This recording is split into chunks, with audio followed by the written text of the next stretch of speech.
pagi anak-anak, berjumpa lagi dengan Pak Yadi dalam pelajaran bahasa Indonesia pada pagi hari ini.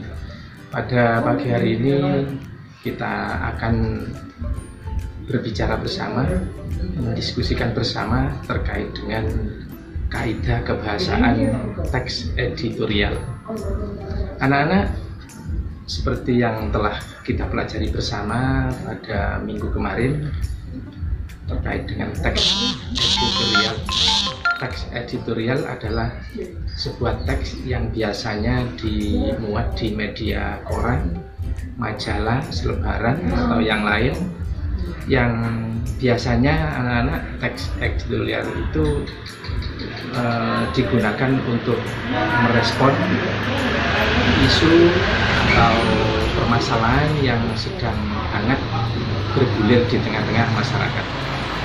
Dan pada teks editorial itu sendiri nanti pada bagian akhir biasanya menawarkan sebuah solusi secara komprehensif. Baik anak-anak, untuk pagi hari ini marilah kita bahas bersama terkait dengan kaidah kebahasaan teks editorial.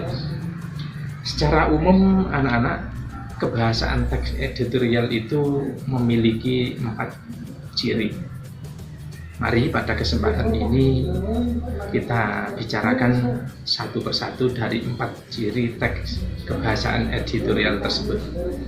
Yang pertama, anak-anak, teks editorial itu sering dan banyak menggunakan kalimat-kalimat retoris. Tentunya kalian sudah paham dan telah mempelajari apa itu kalimat retoris. Kalimat retoris adalah kalimat tanya yang sebenarnya disampaikan oleh penanya, penutur atau penulis, sedangkan penutur atau penulis itu sendiri tidak butuh jawaban pertanyaan tersebut. Penulis atau penutur sebenarnya sudah tahu apa jawaban kalimat tanya yang dilontarkan tersebut. Itulah kalimat tanya retoris. Seperti pada teks editorial yang telah kalian baca kemarin, kalian pastinya menemukan kalimat retoris yang bunyinya, benarkah pemerintah tidak tahu atau tidak diberitahu mengenai rencana Pertamina menaikkan harga LPG? Kalimat ini dilontarkan atau ditulis oleh redaksi atau penulis dengan harapan agar pembaca itu mempunyai respon terkait dengan isi pertanyaan tersebut. Bukan penulis atau redaksi ingin mendapat jawaban secara tertulis, karena pada hakikatnya penulis atau redaksi yang menulis kalimat tanya tersebut sudah tahu apa jawaban kalimat tanya tersebut.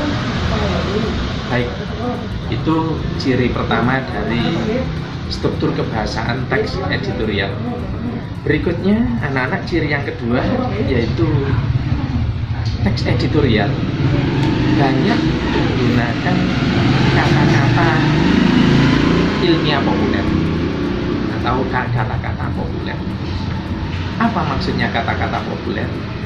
Kata-kata populer itu kata-kata sederhana yang mudah dipahami dan dicermati oleh pembaca atau pendengar.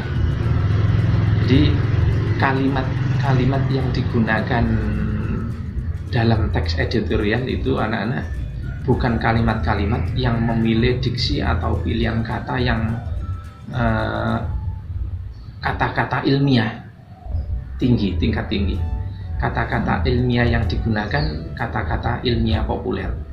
Tetap dalam koridor kata baku, bahasa yang benar, tapi sekali lagi saya ulangi, jenis kata-katanya adalah kata-kata sederhana, kata-kata yang komunikatif, mudah dicerna dan mudah dipahami oleh kalangan pembaca dari tingkat yang terendah sampai pada tingkat pembaca yang tertinggi, yaitu para akademisi.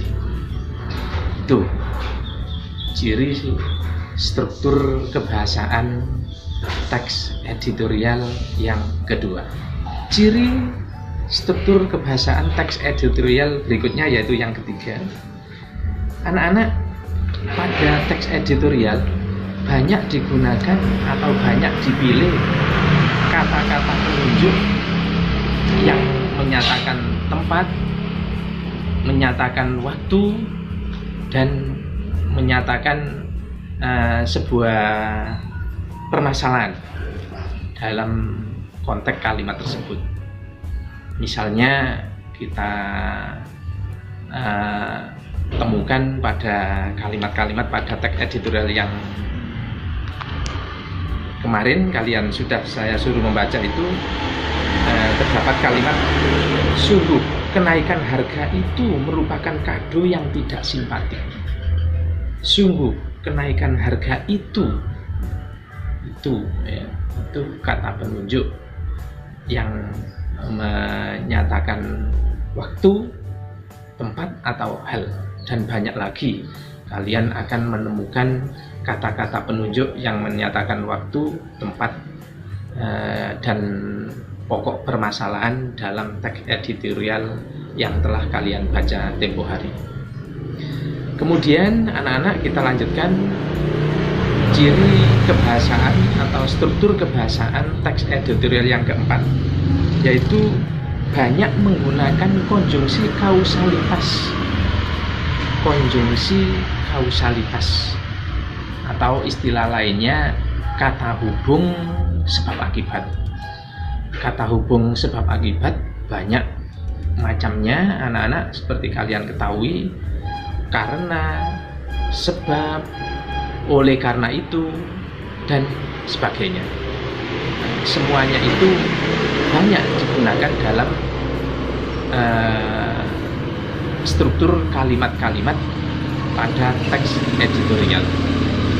Nah, sudah barang tentu anak-anak pada teks editorial itu banyak memilih konjungsi kausalitas atau kata hubung sebab akibat, karena seperti yang saya sampaikan pada bagian awal tadi, bahwa teks editorial itu adalah teks pada sebuah rubrik di koran, majalah, atau selebaran yang lain yang memang memuat dan mengomentari isu atau permasalahan yang sedang aktual bergulir di tengah masyarakat.